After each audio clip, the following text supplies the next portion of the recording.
How are you?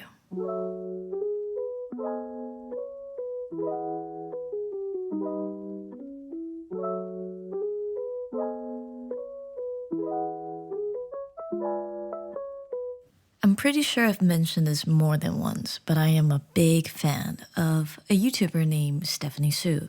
She hosts mukbangs and also she has a vlog channel and a true crime podcast, but I watch her almost religiously. I watch her when I'm doing chores, I watch her when I am trying to fall asleep. Excuse me, not to say that she was boring or anything, I just love hearing her voice and it makes me feel at ease. And recently, one of her most recent mukbang was talking about the event that took place in Fukushima, Japan. Now, as someone who has personally been to Fukushima after the whole shebang that they've endured, basically what had happened was Fukushima had a nuclear power plant that was damaged because of a tsunami that was caused by a freaking earthquake. So it went through three disasters all at once and it left that city, that state, that province in a very shaky place, I would say.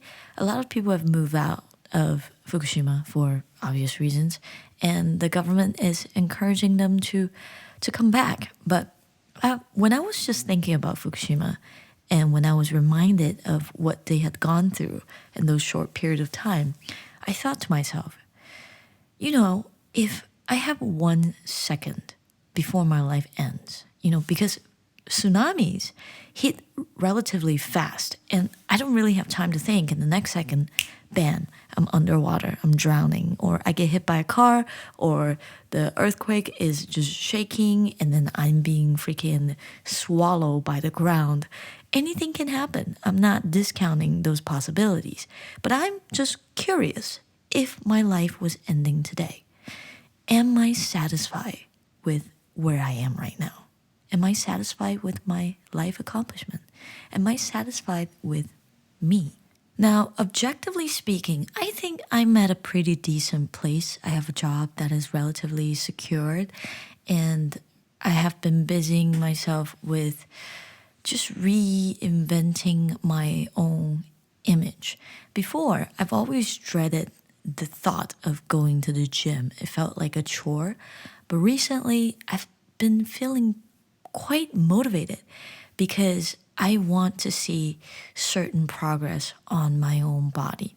Before, I had gone to the gym because Taro goes to the gym and I too want to exercise and not just stay at home and accumulate the consequences of my midnight binges. But it never felt personal to me. It felt like I was there to show support for him, even though I didn't want it to. However, we had to talk about it because I have this very bad habit of when I am not enjoying something, you could probably visibly tell, and it might make the people around me feel very uncomfortable, especially Taro, who doesn't really like that side of me. So we talked about it and it's like, hey, this is a small problem in our relationship. It's not really going to harm us. However, we should fix it because it's causing discomfort. So we talked about it, and I was also thinking to myself, as for going to the gym is a healthy habit, how can I make this more constructive for me? And I thought about, well, with your body, what do you want to change? And for me, I really wanted to tone my arms as well as finally attaining the abs that I wanted. I know I'm not going to get one of those chisel ab, but I just wanted to be a little bit more defined, a little bit more toned. So with those goals in mind, I have been feeling more motivated. I've been watching fitness videos, weightlifting videos on my own, and I've incurred this interest of, hey, I actually want to try this out for myself now. And going to the gym has been pretty fun, to be honest. Let's look at today for an example. Today, my day started at around 10 a.m. while I woke up somewhere around 8:30. But my work day started at 10 a.m. and I got out of work at 9 p.m. Usually by that time, I just want to go home and rest. But because the night before I stayed up until around 3 to edit videos, I didn't get a lot of sleep. So I couldn't wake up early enough to head to the gym. Usually we go to the gym around 6:30 in the morning because at that time the gym is chill, it's not a lot of people, so most of the equipments are open. However, tonight I kept thinking, this morning I didn't get to go to the gym. Even though I'm kind of tired and stressed out from the kids, I want to hit the gym because if I just procrastinate, I'm just wasting time. So I did this impulsive thing where I just put my workout clothes into like a small bag, which I usually use to hold my lunch. And I'm like, if I'm not too tired, I might just go to the gym. I know it's going to be super crowded and everything closes at 10 in Korea right now because of the COVID restriction. But I'm just gonna have this just in case if I want to do it.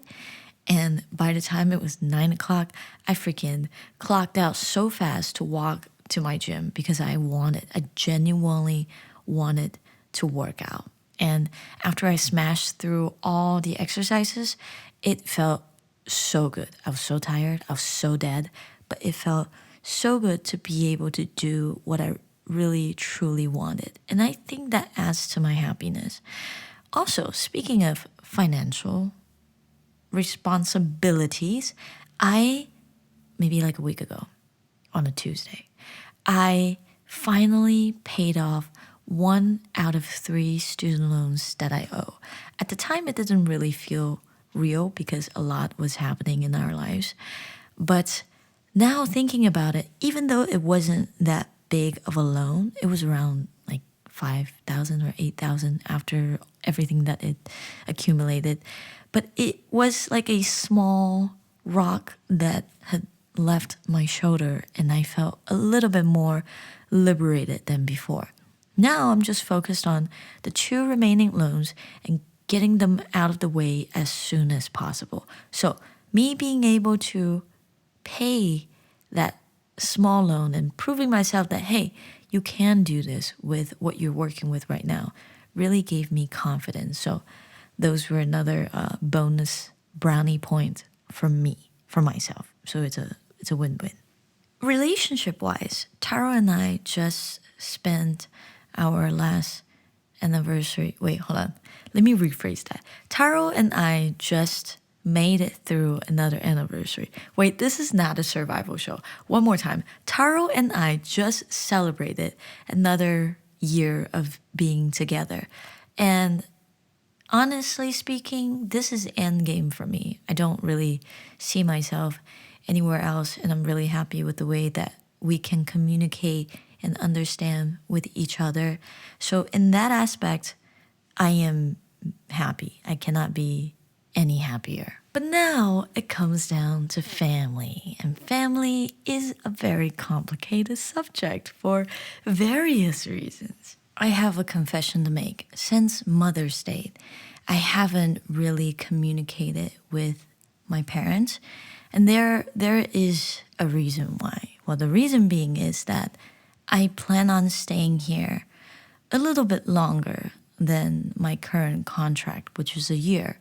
But my parents were assuming that I would be back after 12 months. So every single time that I FaceTime my mom, I kept being reminded that, hey, I'll see you in 5 months. Hey, I'll see you in X months. And it really pressures me and I feel so guilty. So because I want to avoid feeling guilty, I am avoiding just talking to her in general, which is not the best decision I've ever made in my life. I want to overcome that guilt, but that would lead to a conversation that I need to have with her. Eventually, I just need to pack up my courage and decide to say it to her face, because I know my personality is that when I am trying to talk about something serious in front of my parents, I often end up getting very frustrated at myself. And which is why I like to write a letter. And that's how I was able to tell my mother about Taro, about moving to Korea, and etc., etc. But I feel like this is something I should tell her in person. I just feel so guilty, and I know I shouldn't feel guilty because it's a good thing for my life. I just know that my mother would be sad that I am not with her and I'm not living with her. I cannot be easily accessible whenever she needs me. So I just kept procrastinating and procrastinating and procrastinating. So that's the situation with my family. We are kind of talking. Well, I talk to my sister quite often, but to my parents, it's a disconnect. The signal's kind of weak. And I am still trying to find the best time to tell them about my newest decision, but I don't want to do it before their birthday. I want to do it after their birthday. So I got a few more months that I can live happily without regrets, and we'll see what happens to me a few months down the road. Now, jumping back to the topic that if the world were to end today, am I happy with myself? Financially, of course, I wish I could be doing bigger and better things, and creatively, I wish my channel could be noticed more. And this is a frustration that I've been experiencing a lot lately. It's normal that we want to be recognized, we want to be known by more people, because the whole thing with YouTube is that you want to be discovered, right? And with the amount of effort that I put into my videos, sometimes the most, how should I say, the most hardworking, no. The ones that I spend a lot of time, just blood, sweat, and tears on, they might not end up being very popular or well liked because the algorithm or just the difference in taste. And sometimes I take not really offense to that, but I feel hurt. However, I need to get rid of that mindset. I kept thinking, oh, what kind of food would be popular? Like, would people be interested in? So for the summer, I thought that because it's hot, maybe people would like to eat bingsu, which is shaved ice. And I ended up visiting these places, but not truly wanting to be there. It was almost like a half and half. I'm there because I think that this video would do well, and I'm kind of interested in the food. But because of that mindset, I felt like it's dragging me and it's pushing my expectation to a place that isn't really realistic. So from now on, from my next series on, I'm just gonna eat whatever the heck I want to eat, so that filming itself doesn't feel like a chore, so that editing itself doesn't feel like a chore. I should be conscious of the trends that are going on in my designated area, which is food/entertainment. But at the same time, if I'm doing this, if I'm spending my free time that I have from work, from workout, and everything else that I have scheduled around me, this should be something that I don't regret spending time on. This should be something that I can pull 120% of myself, my creative juice, into, but you know what I mean. If I'm able to do that on top of everything else that I'm juggling, if I would be able to achieve that today, then if said natural disaster happened, I think I would be okay with logging out of the system this way. I'm pretty happy with the type of person that I've became. Even though I am not perfect, I am very, very much imperfect, but I am glad that I adopted the manners that I received from my elders and my peers. And I also got to experience two different kinds of just world.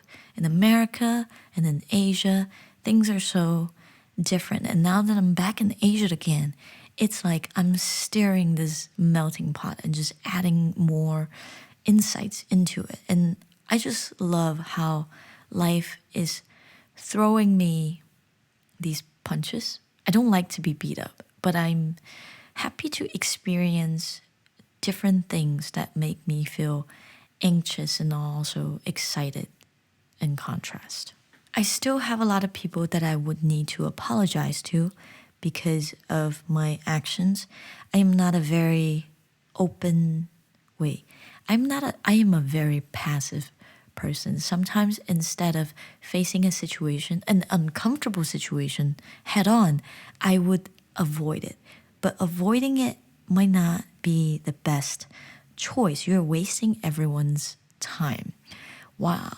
I wish I could just suck it up and give a definite yes or no to certain questions or certain situations. But because of this thing that I'm still trying to change, I'm trying to train myself to say no more often. Because currently I'm stuck in a situation where I didn't really want to be in this situation, but because of the nature that I want to help people and that I can't say no, it's very hard for me to say no, unless if you are telling me to do something that's just morally unjust, and that's a very easy no for me to say. I am often just kind of push along the tide and I'll see where it takes me, even though I didn't really want it to go on that journey. So I'm trying to change myself in that aspect. And if my life were to end today, I wish I could apologize to those people. And why does this sound like my audio will?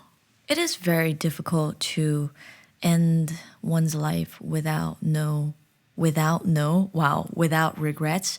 But I think with the choices that I've made in my life, I am happy to become the person that I am here today. Even though I still have a lot of apologies to give, I am very grateful to be able to experience all the flaws from the world and also from myself as well.